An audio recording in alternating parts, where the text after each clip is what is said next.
People think that creation and science are opposed to one another. I'd like to clarify that. Reality is creation and science are not opposed to one another. Creation and evolution are opposed to one another. And what we need to do is see which one science is on, which side science is on. We're going to take a look at a couple of quotes from two leading evolutionists. One of them is Richard Dawkins, who is a leading evolutionist of our time right now, who travels around a lot, speaking at colleges, universities, and not only does he talk about evolution and science, but he's also very adamant about trying to discredit the idea of creationism.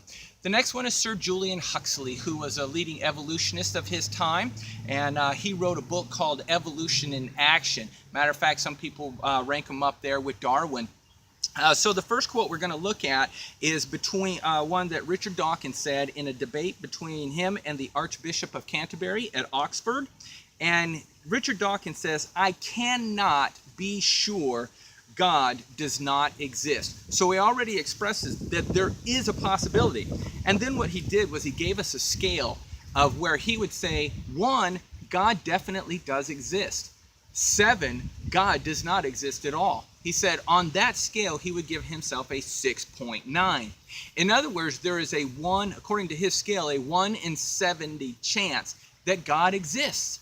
The next one, Sir Julian Huxley, in his book Evolution in Action, wrote this statement.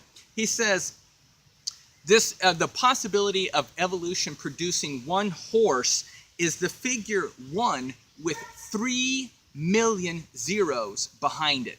That's what he says is the possibility of evolution producing one horse. We can safely say that with any animal.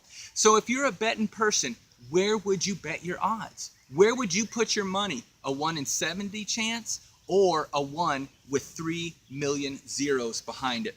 Finally, in the book, 1 Timothy chapter 6, verse 20, it says, "O Timothy, keep that which is committed to you, to your trust, avoiding profane and vain babblings and oppositions of science, falsely so called." So even the Bible recognizes that there's a true science and a false science. And when we have such strong doubts being expressed by leading evolutionists, shouldn't we at least take the theory of evolution also with a grain of salt and maybe doubt it and question it? Thanks for coming by.